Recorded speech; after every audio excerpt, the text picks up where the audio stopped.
আসসালামু আলাইকুম ওরহমতুল্লাহি বারাকাতুহু। সকলকে আন্তরিক প্রীতি, শুভেচ্ছা এবং ভালোবাসা। ইউটিউব ভিডিওটা যারা দেখছেন তেনাদেরকে আন্তরিক প্রীতি, শুভেচ্ছা এবং আমার সালাম।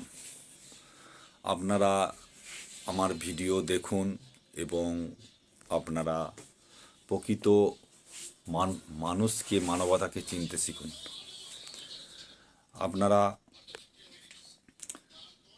মানুষকে মানুষকে ভালোবাসুন।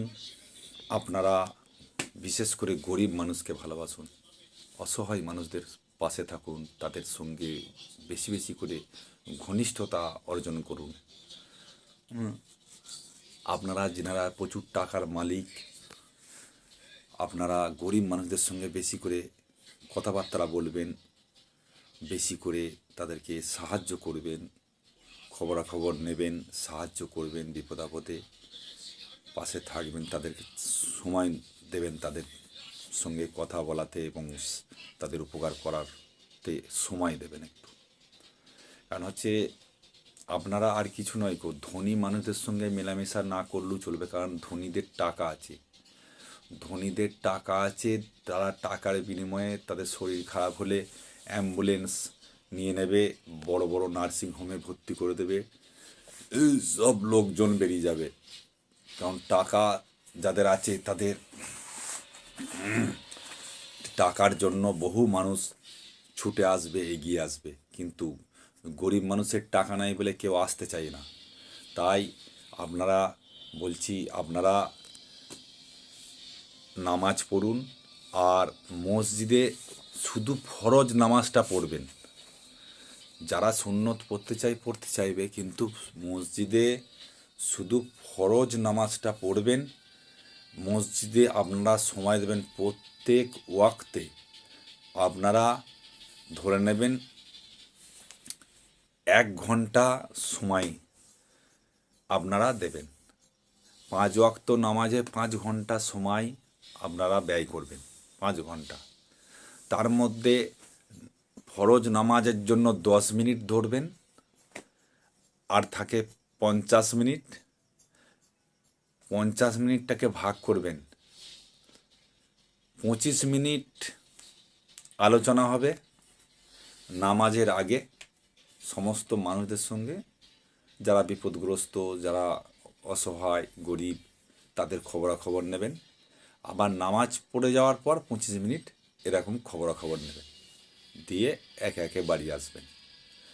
এইভাবে আপনারা ভাগ করে নেবেন প্রত্যেক ওয়াক্তকে। শুধু ফরজ নামাজটা পড়বেন, আবার দেখবেন যে হ্যাঁ আজকে সেরকম ব্যাপার নয়, তাড়াতাড়ি মিটে গেল, সুন্নত নামাজ পড়ে নেবেন। এইভাবে আপনারা সময় দিন।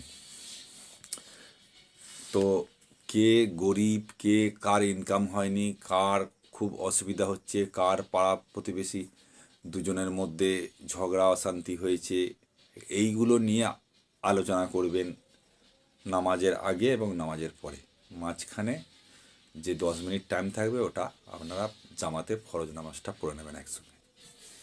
দিয়ে বাকিগুলো এবারে সমাধান, মানুষের কি করে উপকার করতে হবে। ধরুন কেউ বলল আমার বাবার হঠাৎ শরীর খারাপ হয়ে গেছে, তো এরকম অজ্ঞান হয়ে গেছে। কেউ বলল আমার পা ভেঙে গেছে, এরকম অবস্থা। তখন নামাজ পড়ে আপনারা সকল মুসল্লি কটা মিলে আপনারা দেখতে যাবেন। সেদিনকে আর কোনো আলোচনা কথোপকথন হবে না, সবাই মিলে একসঙ্গে চলে যাবেন দেখতে। আবার দেখবেন কারো কাজ হয়নি, গরিব মানুষ দিন আনে দিন খায়, কিন্তু কাজ হয়নি, সেদিনকে তার খুব টানাটানি, তখন তার বাড়িতে সকলে মিলে চলে যাবেন, দিয়ে 50 টাকা হোক 100 টাকা করে হোক সবাই মিলে দিয়ে, হ্যাঁ ধরুন 30 জন মুসল্লি আছে সেদিনকে, তো 30 জন মুসল্লি 10 টাকা করে দিলে 300 টাকা, 20 টাকা করে দিলে 600 টাকা। তো এইভাবে দিয়ে তাকে 10 কিলো চাল,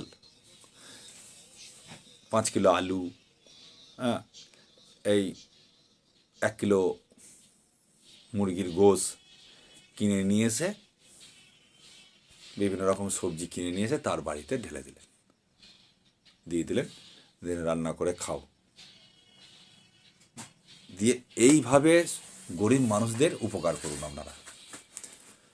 তো আর আপনারা এইভাবে যদি চলতে পারেন, আর টাকা ধনসম্পত্তির পিছনে মোটেই ছুটবেন না, টাকা ধনসম্পত্তির পিছনে মোটেই ছুটবেন না। ভালো ভালো জিনিসগুলো, যাদের গাদা গাদা সম্পত্তি আছে, যাদের সেই সব সম্পত্তিগুলো ওলা লোককেও নামাজ পড়তে বলতে আসবেন, নামাজ পড়ার জন্য তাগাদা মারবেন, এসে মসজিদে নিয়ে এসে তাদেরকে বলবেন যে এই সম্পত্তি কিছু হবে না, তাদের মাথায় শুধু ঢোকাবেন সবাই মিলে, যেই সম্পত্তি যাদের আছে তারা কখনোই স্বর্গে যেতে পারবে না, তারা এই দুনিয়াতেই যা কিছু সুখ ভোগ করার করে নেবে এই সম্পত্তি, কিন্তু মৃত্যুর পর কোনো কাজে আসবে না, আর সব হিসেব দিতে হবে। তো এইভাবে সম্পত্তিগুলো আপনাদের যে এত আছে, এগুলো যাদের নেই, গরিব মানুষ, সেই গরিব মানুষদেরকে কিছু কিছু করে বিলি করে দাও। এইগুলো না হলে তুমি স্বর্গে যেতে পারবে না বা জাহান্নামে যেতে পারবে না, এইভাবে বোঝাতে হবে। এইভাবে বুঝিয়ে বুঝিয়ে তাদের সম্পত্তিগুলোকে শেষ করাতে হবে। দিয়ে এমনভাবে সম্পত্তি, ধরুন একটা পাড়ায়, হ্যাঁ, 15 জন খুব অবস্থা ভালো, লালের লাল হয়ে আছে, আর বাকি 20 জন, বাকি 20 জনের মধ্যে ধরুন, 20টা পরিবারের মধ্যে ধরুন, হ্যাঁ, 10 জনের মোটামুটি সংসারটা চলে যায়, অভাব হয় না। আর বাকি 10 জন খুব কষ্ট, দিন আনে দিন খায়, কোনো দিন সব দিন কাজ হয় না, তখন অভাব, ঋণ দেনায় জড়িয়ে যায়, শরীর খারাপ হলে ঠিকমতো চিকিৎসা করাতে পারে না। সেই সব পরিবারগুলোকে, তো সেই সব পরিবারগুলো, হ্যাঁ, সেই সব পরিবারগুলোকে সাহায্য করবেন আপনারা, ওই সব পরিবারগুলোকে সাহায্য করবেন। তো ওই যাদের টাকার গাদা, তাদের কাছ থেকে নিয়ে নিয়ে ওই গরিব পরিবারগুলোকে সাহায্য করতে হবে, যে দাও 10,000 20,000, হ্যাঁ, একে একটা ঘর করে দিতে হবে, একে ইয়ে করে দিতে হবে। এই ধনীদের ওপর প্রচণ্ড চাপ দিতে হবে। ধনীগুলোকে 1 নম্বর হচ্ছে তাদেরকে মসজিদে আনায়ন করতে হবে চাপ দিয়ে। কেন তুমি মুসলমান হয়েছো, তুমি নামাজে আসবে না, মসজিদে আসবে না, এরকম প্রথম প্রথম তাদেরকে নামাজ পড়ার জন্য আহ্বান জানাতে হবে। কেন, প্রত্যেকে ভালো কথা বলতে হবে যে দেখো, মুসলমান হয়েছি, আজকে মরে গেলে কালকে, হ্যাঁ, জাহান্নামের আগুনে পুড়তে হবে, অতএব তোমরা মসজিদে এসো করে সর্বদাই পিছনে লেগে থাকতে হবে, দিয়ে তাদেরকে মসজিদে আনতে হবে। আর মসজিদে এনে যখন হ্যাবিট হয়ে যাবে, নামাজ পড়াতে অভ্যস্ত হয়ে যাবে, যে সকাল সন্ধ্যাও অত্যন্ত যা আসবে, তখন তাকে এবারে কিছুদিন পর বলতে হবে যে তোমাদের গাদা ধন সম্পত্তি আছে, খাবার আল্লাহর রহমতে অভাব নেই, যে তোমাদের অতিরিক্ত যে সম্পত্তি আছে তার থেকে কিছু কিছু করে দিতে হবে আল্লাহর নামে, এইগুলো দাও, দিয়ে আমরা এগুলো কালেকশন করে এটা গরিব মানুষদের দান করব।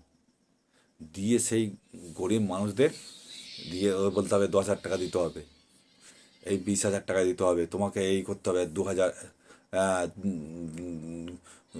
2,000 ইটের দাম দিতে হবে, তোমাকে 100 খানা সিমেন্টের দাম দিতে হবে, দিয়ে এরকম করে করে চাপ দিয়ে ওই গরিব মানুষের বাড়িগুলোকে ভালো করে দিতে হবে, সারিয়ে দিতে হবে, ঘেরা না থাকলে ঘেরা করে দিতে হবে, গিরিয়ে দিতে হবে, পায়খানা বাথরুম করে দিতে হবে।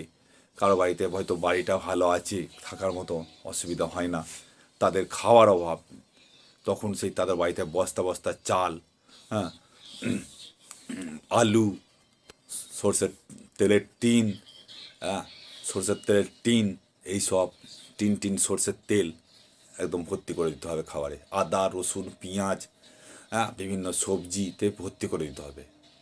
ওই টাকাগুলো থেকে একটা ফান্ড তৈরি করতে হবে, সেই ফান্ডে টাকা জমা পড়বে। তো সেই টাকাগুলো নিয়ে ওই গরিবদের, অভাবী মানুষদের ওইভাবে খাদ্য কিনে দিতে হবে। তাছাড়া পথে ঘাটে অনেক ভিখারি ফকির, হ্যাঁ, এইসব ঘুরে বেড়ায়, তাদেরকেও ডেকে ডেকে নিয়ে এসে ওই ফান্ড থেকে খাওয়াতে হবে। এইভাবে সমাজসেবা করুন আপনারা। আপনারা যদি এইভাবে সমাজসেবা করেন তবেই আপনাদের ধর্ম পালন হবে। তাছাড়া কোনো ধর্ম হবে, এই নবীন নামে এই বলল, এই আমাদের কোরআনকে নিয়ে কটূক্তি করেছে, আমাদের নবীকে নিয়ে কটূক্তি করেছে, এইগুলো ধর্ম নয়। এইগুলো করা মানে ধর্ম নয়। দাঙ্গা হাঙ্গামা, মানুষকে মেরে ফেলা, হত্যা করা, এগুলো ধর্ম নয়। ধর্ম হবে এইটাই, তোমার গালে চড় মেরেছে একটা গাল, আর একটা গাল বার করে দাও, সেই গালে চড় মারতে দাও, অমায়িক হও। হ্যাঁ, আপনারা এই দুনিয়ায় চিরকাল থাকবেন না। ধনসম্পত্তির মায়া করবে না। ধনসম্পত্তি যাদের গাদা গাদা আছে তাদের কাছ থেকে ছিনিয়ে নিয়ে আসুন। তাদের কাছ থেকে ছিনিয়ে নিয়ে এসে গরিবদের দান করুন। সবাই মিলে চাপ দিন যে এত ধনসম্পত্তি রাখা যাবে না, ধনসম্পত্তি এত রাখা যাবে না, তবেই না হবে ইসলাম। ইসলাম না পালন করলে, ইসলাম না পালন করলে, হ্যাঁ, এইটা এরকম না করলে ইসলাম পালন করাই হবে না। আমরা যেটা নবীন নামে এই বলছে, অমকের আমাদের ধর্মের নামে এই বলছে, ওই বলছে, ওইগুলোর না জেজ করে, ওইগুলোর দিকে না জেজ করে আপনারা জেজ করুন যাদের গাদা গাদা ধনসম্পত্তি আছে, সেই ধনসম্পত্তিগুলো তাদের কাছ থেকে ছিনিয়ে নিয়ে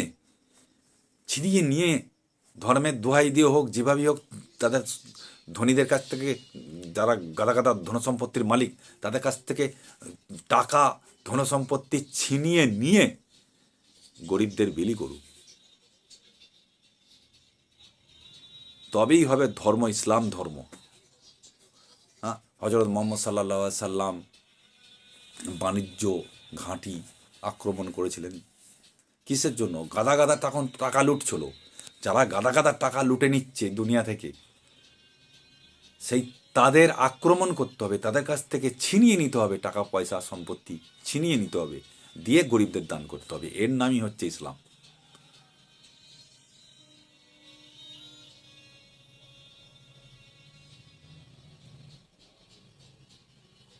তো আপনারা সকলেই ইসলামকে রক্ষা করার জন্য, ইসলাম পালন করার জন্য আপনারা ধনীদের কাছ থেকে ধনসম্পত্তি ছিনিয়ে নিয়ে গরিবদের দান করবেন। খোদা হাফেজ।